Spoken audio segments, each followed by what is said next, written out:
तो आइए आज आपको लेके चलते हैं एक उदयगंज की और वालिंगटन चौराहे की बड़ी खबर की तरफ। जैसा कि आप जान सकते हैं, हमारी ही मीडिया के एक पत्रकार सामने आइए सर, हमारी मीडिया के एक पत्रकार के पिता की दिन दहाड़े हत्या कर दी जा रही, जहां पे प्रशासन अपना मुंह छुपा के घूम रहा है। इसके पहले की वीडियो में आप साफ साफ देख सकते हैं किस तरीके से हम मीडिया कर्मी, जितने भी मीडिया कर्मी हमारे भाई के साथ थे, हम लोग हुसैनगंज थाने में गए, वहाँ हमारे साथ क्या पेश हुआ, क्या उन्होंने बदसलूकी की या क्या उन्होंने बात करी, आप इस वीडियो में साफ साफ देख सकते हैं।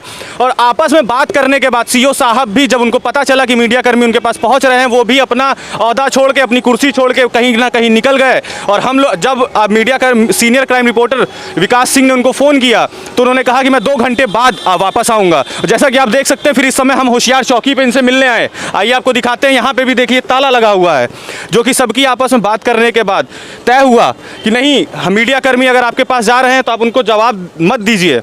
अब आप देख सकते हैं किस प्रकार, आइए बात करते हैं पीड़ित से, क्या हुआ उसके साथ, क्या घटना हुई है उसके साथ। जी बताइए, क्या घटना हुई है आपके साथ? मेरे पिताजी का अपना नाम बताइए सर। मेरा नाम कमलदीप सोनकर है। मेरे पिताजी श्री कन्हैया लाल सोनकर जी का यहाँ पे उनके ऊपर हमला हुआ है। जो 3 नामजद हैं वो मौके वारदात से फरार चल रहे हैं। जब मैंने अपनी कंप्लेन करी हर जगह, बिल्कुल मैंने हर जगह कंप्लेन करी, मुझे कहीं से भी कोई चीज़ रिप्लाई नहीं मिल रहा है। जब मैं थाना पहुंचता हूं तो मेरी FIR भी दर्ज नहीं करी जाती है।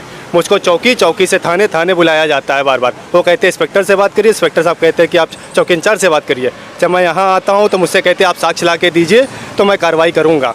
जब मैं उनको साक्ष्य भी देता हूँ खुद से तो ये किसी से भी कोई कार्रवाई नहीं करते हैं। और मैं इससे भी बड़ी चीज़ आपको बता दूं, जिनकी हत्या करी गई है वो इसी थाने में इंस्पेक्टर रह चुके हैं। आइए बात करते हैं इनके बड़े भाई से, उनके बड़े बेटे से, पीड़ित परिवार के सबसे बड़े बेटे से बात करते हैं। आइए जी बताइए सर, क्या हुआ था आपके साथ? भैया 4 तारीख को जब मैं दुकान खोला हूँ 10 बजे, मैं पूजा करके बस बैठा ही था, उतने में एक डाले वाला मेरे पास भाग के आता है, कहता है कि भैया जल्दी आइए जल्दी आइए।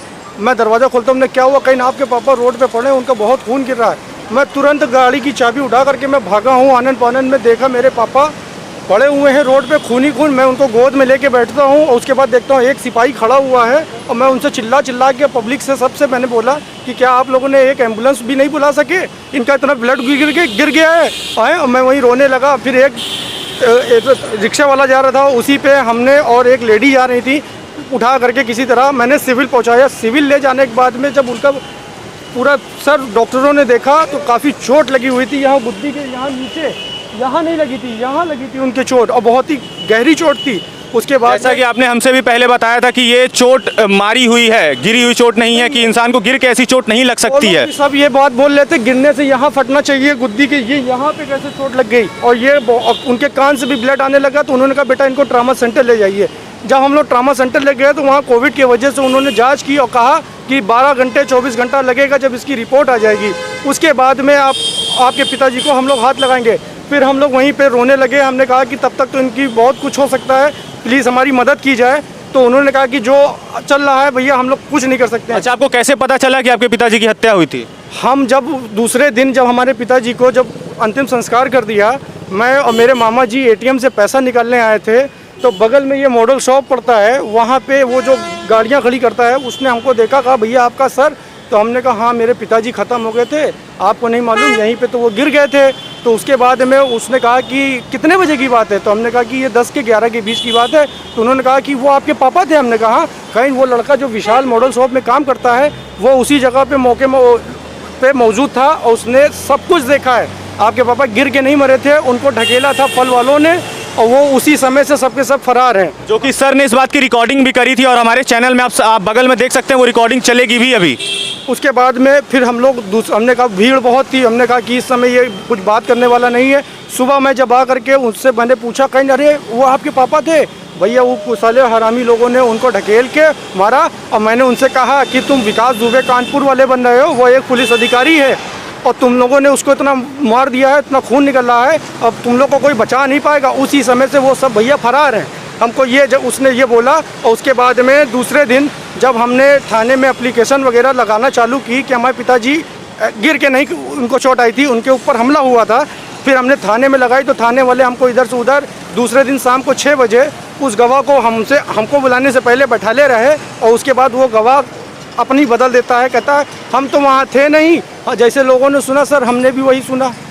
उसके बाद में हमारी माताजी और हम लोग उससे हाथ जोड़ते रहे। हमने भाई आपने तो हमको कल कुछ और बताया था, आज यहाँ पुलिस के सामने आप कुछ और बोल लो। तो इंस्पेक्टर बोलते हैं कि मेरी तरफ देख और यहाँ से निकल, तुरंत तेरा बयान हो गया, भाग यहाँ से निकल। उसको भगा दिया। उसके बाद हमने कहते रहे कि अंकल आप भी पुलिस इंस्पेक्टर हो, मेरे पिताजी भी यही थे, क्या आप लोग ऐसा करेंगे? जब उनके साथ में गलत हुआ तो उनको इंसाफ दिलाइए ना। हमारा पूरा परिवार उन्हीं के ऊपर डिपेंड था। भैया हम लोग बर्बाद हो गए, मेरी माताजी सदमे में बैठी हुई है, मेरे छोटे छोटे बच्चे सब खाना नहीं खा रहे हैं, सिर्फ रो रहे हैं। भाई हमको इंसाफ दिलवाइए, ये लोग कोई कार्रवाई जैसा कि आप देख सकते हैं यहाँ एक पुलिस प्रशासन की भी कार्यवाही नहीं हो रही है, जो कि पुलिस प्रशासन में आखिरी बार आपके पिताजी कहाँ से रिटायर हुए थे, किस थाने से? हमारे पापा आखिरी बार जब एंटी करप्शन में थे जवाहर भवन में, वहीं से वो रिटायर हुए थे 2016 में। अच्छा, क्या वो हुसैनगंज में भी एक बार पोस्टेड थे? पिताजी जब लखनऊ में आए थे तो थाना हुसैनगंज पहला थाना था और वो यहाँ पे सब इंस्पेक्टर थे। अब जैसा कि देख सकते हैं पीड़ित की हालत क्या है, लेकिन इनकी कोई सुनवाई नहीं की जा रही है। हाथ जोड़ जोड़ के गुहार लगा रहे हैं, ये जनता से गुहार लगा रहे हैं, प्रशासन से गुहार लगा रहे हैं। आखिर क्या करें ये? बने रहिए ऐसी बड़ी खबरों के लिए हमारे साथ। आज का सफर में ब्यूरो रिपोर्ट विकास सिंह, धन्यवाद। नामजद आपके सामने करा रहे हैं, आरोपी आए, रिसीविंग नहीं मिलती है, एफआईआर कॉपी मिलती है। कापी देंगे मेरे भैया। इस चीज को 2 दिन इनको बाद सारे देखते हैं ना। सीसीटीवी कैमरा जो दिखाए हैं, जिनके साथ में आपने लेके- देखे थे सीसीटीवी कैमरा? इनको दिखाया गया है, इनसे पूरा लेके इनको सीसीटीवी कैमरे दिखाए गए हैं, जहाँ जहाँ कैमरे लगे हैं सारे दिखाए जाएंगे। 1-2 जगह के कैमरे शायद अभी नहीं देख पाए हैं, वो भी इनको चौकी इंचार्ज मैंने कैमरा देखा सर, आइए आप जो कैमरा मैंने मुझको दिखाया गया है वो बस 2 कदम यहाँ पे मेरे पिताजी जाते हुए दिख रहे हैं। तो ये रिक्शा वाला पहले से खड़ा हुआ था, वहाँ मेरे पिताजी 10 मिनट के लिए खड़े हुए हैं।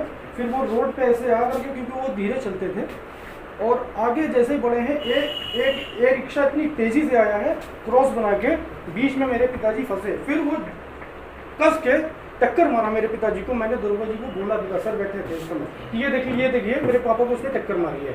उसके बाद वो 2 कदम आगे गए हैं, जहाँ पे उनको मैंने अपनी गोद में ले करके मैं रो रहा था, चिल्ला रहा था, और एक पुलिस का सिपाही वहीं खड़ा हुआ था मौके वारदात पे। उसने वहाँ पे हमारे परिवार को इन्फॉर्मेशन क्यों नहीं दी, उनका आई कार्ड क्यों नहीं चेक किया गया, उनका मोबाइल नंबर क्यों नहीं चेक किया गया, ना एम्बुलेंस को मैं कहता रहा मेरे पिताजी इतने कब से पड़े हैं, आप लोगों ने एम्बुलेंस तक को नहीं बुलाया।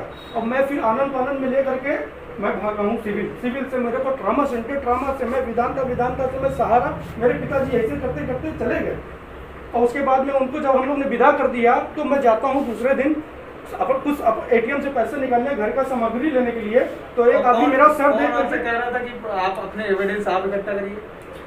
चौकी इंचार्ज जो उन्होंने हम लोगों से इस तरह से कहा, सर हम लोग एविडेंस इकट्ठा करें। सर ये काम आपका है सर, आपने वर्दी कर दी है। एविडेंस आपके अधिकारी ने इनसे कहा कि एविडेंस इकट्ठा करके लाइए। आप एविडेंस ला के दीजिए, मैं उस पर साक्ष्य ला के दीजिए। और सर उसके बाद में उन्होंने मेरा देखा, मेरे बाद अगर बोलो तो हम बोल लेंगे। सर मेरी पूरी ये बात सुनी है, आप लोगों की सुनूंगा। मैं आप ही की सुनूंगा। जब मैं गया हूँ उस बंदे ने मेरा ये सर देखा, कहा भैया आपके बाल, हमने कहा कि आपको भैया पता नहीं चला मेरे पिताजी एक्सपायर हो गए। जो वहाँ पे गाड़ियाँ खड़ी करता है मॉडल शॉप के पास गार्ड, तो कह रहा कि अरे कब की बात है, हमने यहीं पे तो उनका एक्सीडेंट हो गया था, जो हमको वहाँ पे बताया गया था। हमने कहा कि हाँ यहीं पे, तो कह रहा अरे कब की बात है, हमने कहा 4 तारीख को 10 के 11 के बीच में। कहीं अरे वो साहब आपके पापा थे, हमने कहा कहीं अरे भैया वो धीरे चलना थे। तो हमने कहा भैया मतलब कहीं वो लड़का जो विशाल खड़ा है वो उसी जगह मौके वारदात पे मौजूद था, उसने एक चीज़ उसको मालूम। फिर मैंने जब उससे पूछा, उसने ए से लेके जेड तक उसने ये भी कहा उन फल वाले लड़कों से कि आपके पापा को उन फल वालों से जो बहस हुई उन्होंने पीछे से वार करके उनको गिरा दिया था। और उसके बाद उसी समय से वो लोग फरार है, जो सालों से यहाँ पे फल बेच रहे थे उसी समय से फरार है, अभी तक नहीं उठा। उसके बाद में सर इतना बड़ा मामला हो गया ना, आपने जिसका नामजद हमने दिया ना आपने उसको उससे पूछताछ करी ना उनको आपने उसको उठाया था जिसका कैसे नाम काम दिया? होगा? या ऐसे तो सर शक के बिना पे पुलिस किसी को भी ले आती है, चाहे वो कहीं जरा सा भी कोई मामला प्रदेश होता है, क्यों पुलिस ना लेके चली जाती है। वो मर्डर मामले में बताइए, जब इंसान आपके सामने खड़ा कह रहा है सर इसमें मुझे शक है, तो आपने क्या किया उसको? ये कम से कम इसको ये तो पूछताछ मैं करने का नामजद आपको दिया हूं, 3 नंबर मुझे नामजद दिया है। नामजद आपको दिया वो ऐसा तो नहीं अज्ञात दिया है, नामजद दिया है, नामजद का कोई वही नहीं है, ये कैसे क्या होगा? और सबसे बड़ी चीज ये कि सर कैमरे में जब आ रहा है कि इनके पिता को किसी ने ऑटो रिक्शा से मारा, उस ऑटो रिक्शा के बारे में कुछ पता उसको चला? भी पता किया हाँ, आपने? आपने तो देखा जबकि था, आपको सर। आपने कैमरे में आप देख रहे हैं कि उनके पिताजी को एक ऑटो वाला ठोक रहा है पीछे। इसका मतलब कि जांच किसी दिशा में जाएगी। मतलब कुछ नहीं आपने करा, इसका सर मतलब ने ये तो है। देखा और समझा भी, लेकिन वो जो दूसरे वाले सर थे उन्होंने कहा अरे वो लोग ऐसे ही साले रिक्शा चलाते हैं। अब सोचिए, अब हमारी प्रशासन साइड में, बीच रोड पे नहीं थे, सर। चलाते हैं। आप लोग 2 दिन पेशेंस रख लीजिए, जल्दी वाले से साहब की जांच कल- उनकी कल देखिए हम लोगों के नहीं, समझ बात- लीजिए पिताजी की डेथ हुई सर इनके भी जिसके पेशेंस की बात नहीं, हम नहीं, पेशेंस रखे हुए ऐसा हैं। है कि जो जस्टिस है जो हमको भी है, जस्टिस चाहिए, बस ये मामला भाई है। देखिए जो कुछ भी होगा वो एविडेंस के बिहाफ पर और अगर हम आप जांच लोगों कर के रहे हैं, विभाग का आदमी के साथ ये हाल है। हम आपकी बात समझ रहे हैं। आप लोगों के आप स्टाफ लोग- का लास्ट बार उसी आप थाने ये में जगह गए रखिए। जी। आप ये कल्पना करिए कि अगर हमारे विभाग के साथ में अनदेखी मतलब हुआ है और हमारा विभाग अनदेखी करेगा, आप मन में सोचिए एक बार, आप एक बार मन में सर, अनदेखी तो हुई है। सुनिए पहले, आप- आप यहाँ पत्रकार और दिल- यहाँ पुलिस न बनिए, दिल हमारे यहाँ हाथ आप में है। मानवता से एक बार अपने सीने में हाथ रखिए। सब लोग आप लोग सीने में हाथ रखिए कि क्या एक पुलिस का अधिकारी के साथ अपराध होगा और थाने में पुलिस के आदमी नहीं काम करा अरे रहे? जांच तो सही दिशा में जाती हुई सर, दिखे। आप- भाई अगर जांच सुनिए, जांच आपको सही दिशा में, ये सब पावर है, जांच अगर सही दिशा में नहीं मान लो कर रहे हैं तो जांच अधिकारी चेंज होते हैं, सारी प्रक्रिया में कुछ बताने नहीं पड़ेगा। सर मुझे कोई चीज बतानी नहीं, आप सब लोग जानते हैं। यहाँ मान लो थाने में आपकी मैंने नहीं सुनी तो मुझसे सीनियर अधिकारी भी बैठे हैं ना, आप सबसे कंप्लेन कर सकते हो, कर सकते हैं, नहीं कर सकते। तो अब आप इस बात को बिल्कुल धैर्य रखिए, कल भी तो परसों आ जाएंगे, आपको सारी चीज बता देंगे। अगर आप संतुष्ट हैं तो आप संतुष्ट हो लेना, नहीं संतुष्ट हैं तो आप जो भी मदद होगी हम लोग करेंगे, ठीक है?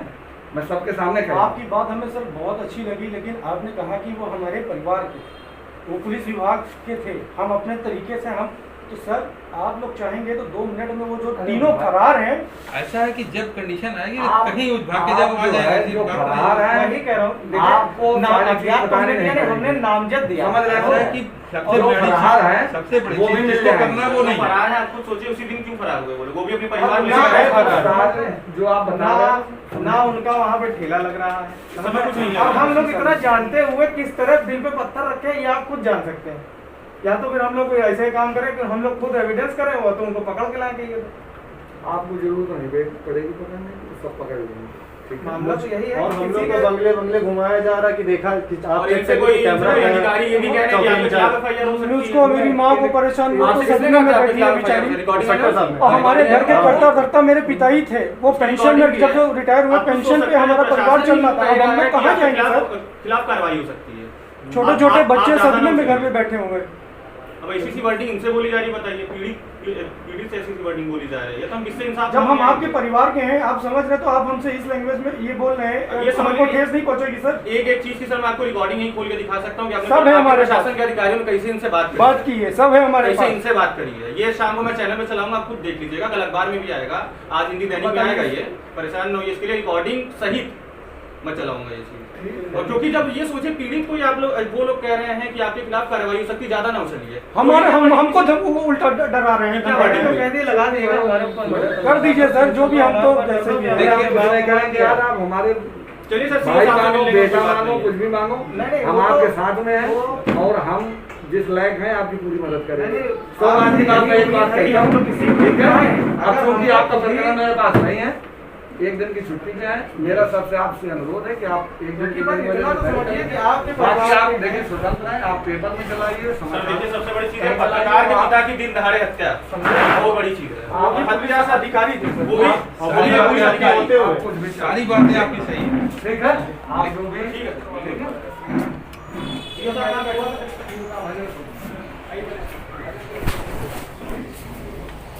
आप